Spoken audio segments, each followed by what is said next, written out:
और दीपक कवि जी को धन्यवाद और बधाई दूंगा कि आज के दिन जहां आपने एक अच्छा काम कर करके नेताजी के काम, समाजवादी आंदोलन, नेताजी का संघर्ष और आज ही के दिन आपने तय किया कि जहां विवेकानंद जयंती है वहीं नेताजी के नाम से भी आपने एक कैलेंडर निकालने का काम किया है। इस कैलेंडर में हर महीने में कहीं न कहीं समाजवादी लोगों के और समाजवादी चिंतन दिखाई दे रहा है। जहां से शुरुआत हुई है धरती पुत्र और नेताजी का सबसे पहले हम पार्टी का झंडा और संकल्प लें कि जो रास्ता दिखाया था स्वामी विवेकानंद जी ने, उस रास्ते पे चल करके ही समाज और देश का भला हो सकता है।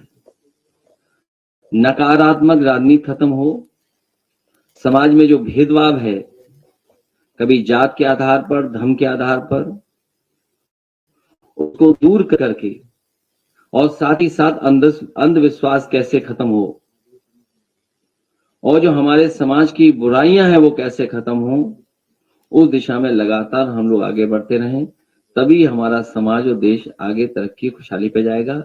एक बार फिर मैं आदरणीय उदय प्रताप सिंह जी के प्रयासों से, उनके लगातार समाजवादी पार्टी को जो अपनी कलम से लिख करके हमें देते हैं, उसके लिए बधाई देता हूं। कबीर जो बैठे हैं, जिन्होंने संकलन कर करके इसमें तस्वीर और एक कैलेंडर का रूप दिया है, उनको बधाई। ये बहुत ही समाजवादी आंदोलन और जो लोग समाजवादी विचारधारा को आगे बढ़ाना चाहते हैं उनके लिए बड़ा काम है।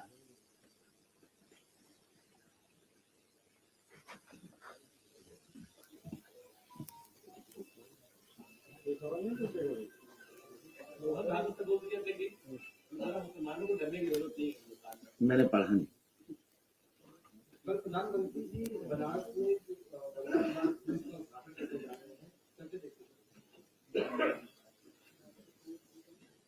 अभी और कुछ मत पूछिए।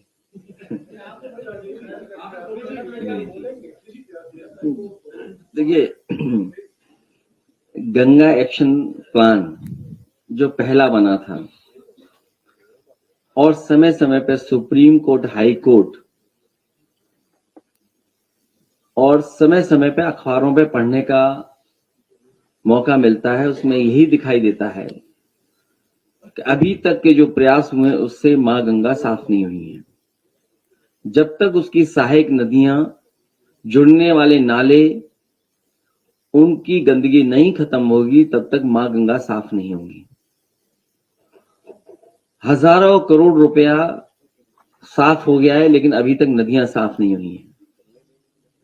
समाजवादियों का भी प्रयास था कि गोमती को एक उदाहरण की तरह समाज के सामने और देश के सामने रखा जाए और यही अगर और नदियों के लिए योजना और कार्यक्रम बनेंगे तो नदियां शहरों के अंदर साफ बहेंगी।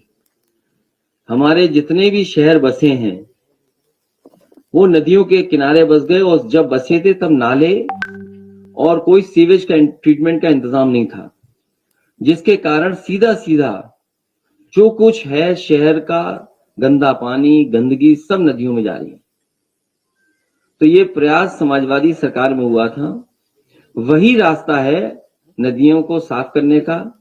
यहाँ की सुंदरता खत्म कर करके दूसरी सुंदरता दिखाई जा रही है। आखिरकार सरकार को ये बताना चाहिए कि यहाँ की आखिरकार सुंदरता क्यों खत्म कर दी। इसी तरह नाव यहाँ पर चलनी थी, कुछ पहले नाव खरीद ली गई थी और भी जिसको टूरिस्टों को सुविधा देने के लिए या लोगों को घूमने के लिए नाव खरीदी गई थी, वो सब कूड़ा करकट हो चुकी हैं, वो शायद डस्टबिन में फेंक दी गई हैं या यहाँ से लेकर के कहीं और ले गए हैं वो लोग। मुझे बताया गया, जब मैं संगम में गया, मैं उस नाव में जब बैठा तो मैंने कहा ये सरकार ने तो बहुत अच्छी नाव खरीद ली है। तभी उसमें एक कर्मचारी ने कहा ये वही नाव है जो आपने खरीदी थी। तो जो यहाँ की अच्छी चीजें थी वो सब खत्म कर दी सरकार ने। तो ये सरकार क्या दिखाना चाहती है?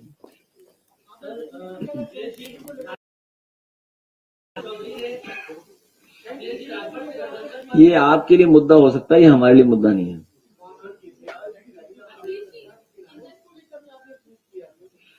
वहां लोग वैराग्य के लिए, आखिरी समय के लिए, पूजा पाठ के लिए, आध्यात्म के लिए आते हैं और सीखने के लिए आते हैं।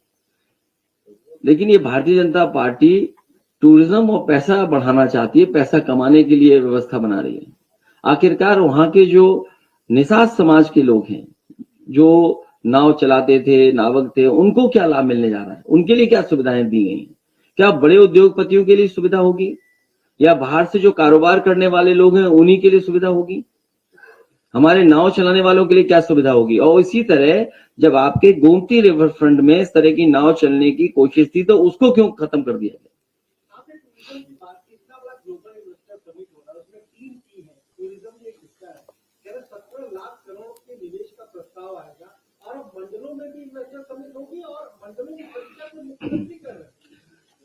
मैंने कन्नौज का एक अखबार पढ़ा, हो सकता है हर जिले में इसी तरह का सरकार प्रयास कर रही हो। जो वहां के कारोबारी ने अपने हिसाब से जो काम शुरू किए, कोल्ड स्टोर बनाया या कोई और रोजगार या कारोबार किया, उसका भी इन्वेस्टमेंट में पार्ट बना दिया।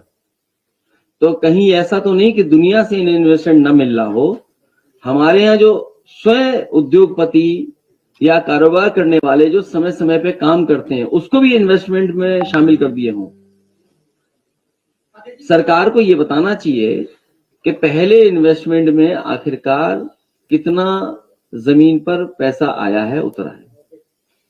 इसलिए मैं एक बार फिर, क्योंकि और जाने क्या क्या पूछोगे, अभी इन्वेस्टमेंट मीट पे मैंने कहा है कि सरकार जहां इन्वेस्टमेंट की बात कर रही है, वहीं सरकार को ये भी बताना चाहिए कि पहले एमओयू हुए थे उसको कितना जमीन पे उतारा, और किस इंडस्ट्रियल पॉलिसी के तहत ये क्या इंसेंटिव देकर के आप उद्योग ला रहे हैं।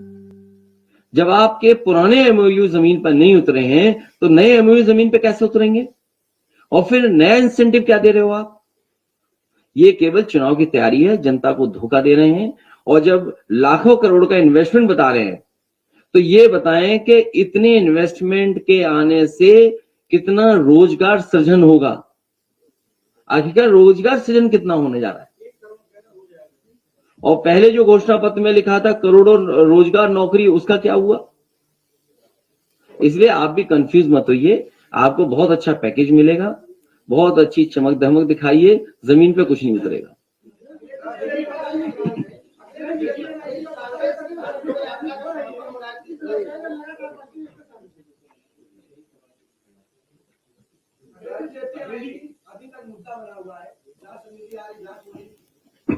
मुझे ये बताओ, अगर आप जेपीएनआईसी पे पूछ रहे हैं तो आखिरकार उस पर जांच कितनी हो चुकी है?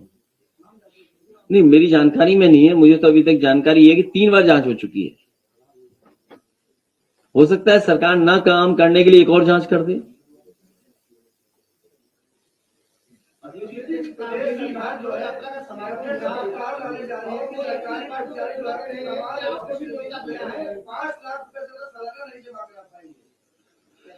उसका विरोध किया जाएगा। अभी उसके बारे में और परीक्षण कर लेंगे कि किस तरीके से सरकार ला रही है। अभी बुलाया और मैं जाऊंगा। राहुल गांधी का समापन होने जा रहा है श्रीनगर में।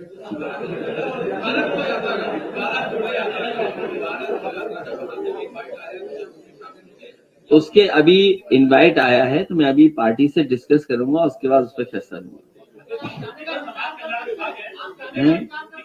अरे तुम्हें गोरखपुर महोत्सव में जाना चाहिए कि इधर उधर की बातें कर रहे हो? कोई तो जाए, बैठे कुर्सी में। क्या सरकारी पैसा ऐसे ही बहा दोगे?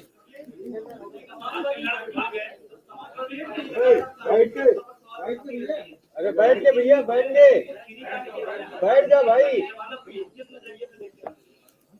अब कोर्ट में हमें कोर्ट पे भरोसा करना पड़ेगा, न्यायालय पे भरोसा है हमें।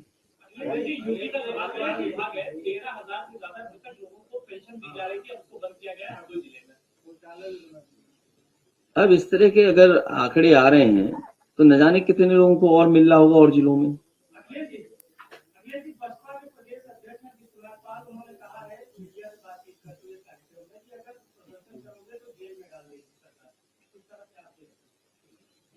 मुझे जानकारी नहीं उनकी। अब वो अपना एक पत्रकार साथी हेडक्वार्टर गया तो था, देखा नहीं एडीजी से क्या हुआ गया था, इसलिए तैयार रहिए आप भी, हम लोग तो है तैयार।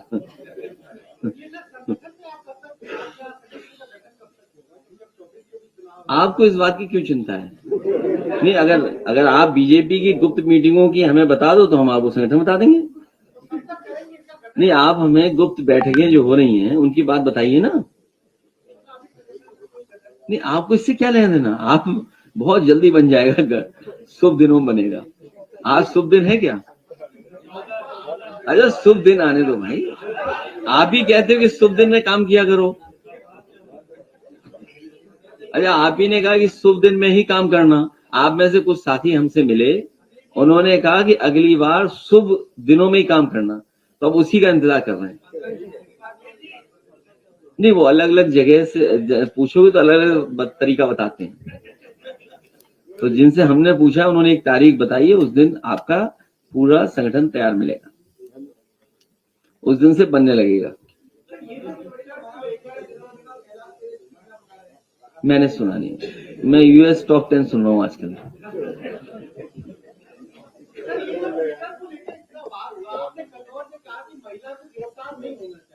लेकिन भाषा बदलनी चाहिए, चाहे समाजवादी पार्टी की भाषा हो चाहे बीजेपी की भाषा हो। राजनीति में आपने हमेशा कहा कि भाषा की मर्यादा है, लेकिन मर्यादा तो गलती दोनों तरफ से थी। तो हमने अपनी टीम बदल दी। लेकिन सवाल ये नहीं है, सवाल ये है कि भारतीय जनता पार्टी जब मुकाबला नहीं कर पा रही है तो पुलिस को आगे कर रही है, जब उनके पास जवाब खत्म हो जाता है तो पुलिस को आगे कर रहे हैं। सवाल ये है, सवाल भाषा का नहीं है। आज तक जितने भी हमने तहरीर दी हैं, अगर किसी तहरीर पे कार्रवाई हो तो बताएं, एफआईआर दर्ज हुई हो तो बताएं। तो इसका मतलब यह हुआ कि पुलिस को भारतीय जनता पार्टी चला रही है। उनकी भाषा क्या है? इसीलिए मैंने हिंदी दिवस के दिन कहा कि भारतीय जनता पार्टी को और उनके लोगों को अपनी भाषा ठीक तरीके से लिखना चाहिए, सभ्य भाषा का इस्तेमाल करना चाहिए। और ये रणनीति है उनकी, ये कोई वो नहीं है, रणनीति है उनकी, क्या किसको आगे करना है, किसकी जात से लाभ उठवाना है, जवाब किस जाति के व्यक्ति से दिलवाना है। तो ये उनका जाति की आधार पे सोच है। आप नहीं समझते इन बातों को, हम लोग समझते हैं इन बातों को, और समझते आप भी हो। ये हमारा पत्रकार साथी क्यों सवाल पूछ रहा है, जिस नेता का कोई नाम ही नहीं बचा, कुछ है ही नहीं। अब जो भी हो गाना के साथ साथ एक और बगल में नाम था। तो सवाल वो नहीं है, सवाल ये है कि क्या चाहती है सरकार। ये पिछड़ों को बांटना चाहती, जात के आधार पे काम करती है। इनके पास जवाब नहीं है, इसलिए बहुत जल्दी आप पार्टी का कार्यक्रम भी देखोगे और जो आपने कहा संगठन, वो भी तैयार मिलेगा। इसलिए मैं एक बार फिर दीपक कवि जी को बहुत बधाई देता हूं। उन्होंने प्रयास कर करके एक बहुत ही अच्छा कैलेंडर तैयार किया है, जिसमें बहुत सारी समाजवादी आंदोलन की जानकारी है, नेताजी की तस्वीरें हैं, नेताजी के बारे में गाना, पार्टी का गाना, उनके बारे में संघर्ष, और जितना कुछ इसमें साहित्य का लिखा गया है, समाजवादी आंदोलन के बारे में लिखा गया है, मैं आदरणीय उदय प्रताप सिंह जी को उसके लिए बहुत बहुत धन्यवाद देता हूं। आज का दिन जब आपने तय किया उसके लिए बहुत बहुत बधाई।